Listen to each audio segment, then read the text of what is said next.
நிலவாசலுக்கு மஞ்சள் போடுறதுக்காக தான் இப்போ ரெடி பண்ணிகிட்ருக்கேன். மஞ்சள், பச்சை கற்பூரம், பன்னீரெல்லாம் சேர்த்து நல்லா குழப்பி நம்ம நிலவாசலில் தடவிட்டு பார்க்குறப்ப நல்ல ஒரு வாசனையாக நல்லா கமகமன்னு இருக்குங்க. மகாலட்சுமி உகந்த வாசனை இது எல்லாமேவும்.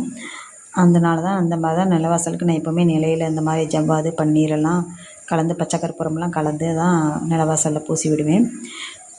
3 நாளைக்கு அப்புறம் இன்றைக்கி தான் பிரம்ம முகூர்த்த தீபம் போடலான்னு தான் ரெடி பண்ணேன். இன்றைக்கி என்னன்னு தெரியல, ஷார்ப்பாக பார்த்தா டயத்தை பார்த்தா 5 மணிக்கு தான் எழுந்திரிச்சேன். கொஞ்சம் நைட்டெல்லாம் ஃபுல்லாக தலைவலி. நேற்று வெளியில் போயிட்டு வந்ததுனால வெளியில் போனாலே எனக்கு ஒத்துக்காது, பயங்கரமான தலைவலி வரும். அந்த மாதிரி ஆரம்பித்தது தான்.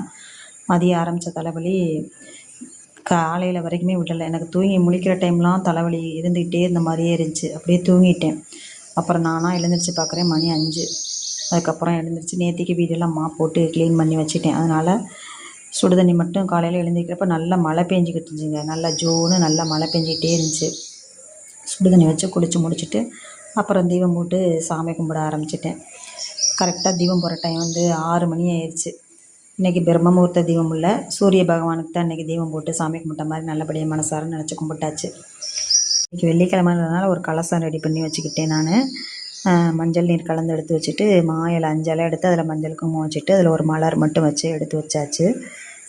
வீட்டில் வேறு பூ சுத்தமாக முடிஞ்சிச்சு. சரி நாளைக்கு தீபம் போடணும், வீட்டில் பூ இல்லை, அதுக்காண்டி பூ வாங்குறதுக்காக மார்க்கெட்டு கூப்பிட்டு போயிருந்தாங்க. அந்த வெயில் டயத்தில் போனதுனால அதிகபட்சம் வெயில் கூட படலை. அந்த பூ வாங்குகிற டைம் அந்த மார்க்கெட்டுக்குள்ளே மட்டும்தான் அந்த வெயிலில் கொஞ்சம் சுற்றுனது. அந்த வெயில் பட்டது எனக்கு ஒத்துக்காமல் பயங்கரமான தலைவலி. வீட்டுக்கு வந்ததுக்கப்புறம் வீட்டுக்கு வந்து ரெஸ்ட்டில் அப்படியே சமைக்க ஆரம்பித்தேன், மாவு ரெடி பண்ணேன். அப்படியுமே கொஞ்சம் வேலையாகி போச்சு. அந்த வேலையெல்லாம் முடிச்சுட்டு ஒரு மதியத்துக்கும் எப்பயும் தூங்குவேன். அந்த தூங்குகிற டைம் பார்த்தா மணி 3 மணி ஆயிடுச்சு. அந்த டயத்தில் ஒரு 1/2 மணி நேரமாவது தூங்கணும், பயங்கரமான தலைவலியாக இருக்குதுன்னு தூங்கி பார்த்தேன். டேப்லெட் போட்டுட்டு தைலம் போட்டுட்டு தூங்கி பார்த்தேன். தூங்க முடியலை என்னால், அவ்வளோ ஒரு தலைவலினால். சரி போதும், இதுக்கு மேலே படுத்தாலும் தூங்க முடியலை அப்படின்னு எழுந்திரிச்சிட்டு நம்ம வேலையை பார்க்கணுமேன்ட்டு பாத்திரம்லாம் வாஷ் பண்ண வேண்டியிருந்துச்சு. பாத்திரம்லாம் வாஷ் பண்ணிவிட்டு வீடெல்லாம் பெருக்கி விட்டு அப்படியே மாப்பு போட்டு விட்டு க்ளீன் பண்ணி விட்டு அப்புறம் ஒரு டீ போட்டு சாப்பிட்டோம்.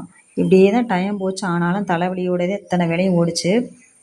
நிலவாசலில் இருக்க குதிரை, யானை, கோமாதா, லக்ஷ்மி எல்லாமே நல்லா தண்ணியில் வாஷ் பண்ணிவிட்டு மஞ்சள் குங்குமம் வச்சுட்டு போட்டிக்கோவெல்லாம் கழுவி விட்டு கோலம் போட்டு அதுக்கப்புறம் பூஜையெல்லாம் முடித்தேன். நல்லபடியாக முடிச்சுட்டு அப்புறம் பூஜை அறையிலையும் போய் தீபம் போட்டு சாமி கும்பிட்டாச்சு. ஒரு வருஷமாக பிரம்ம முகூர்த்த தீபம் போட்டு சாமி கும்பிட்றேன். இன்றைக்கி தான் அந்த ஒரு வருஷத்துலேயே ரொம்ப டைம் மாறி போனதையும் 6 மணி ஆயிடுச்சு. சரி சுக்கரஹோரையில் போட்டு தீபம் போட்ட மாதிரி இருக்கட்டும் அப்படின்னு மகாலட்சுமி நினச்சி 108 போற்றி போட்டிக்கோல உட்காந்து சொல்லி முடித்து பூஜையை முடிச்சுட்டேன். இந்த வீடியோ பிடிச்சிருந்தா ஒரு லைக் போட்டுருங்க. நம்ம அடுத்த ஒரு வீடியோவில் பார்க்கலாம். பாய்.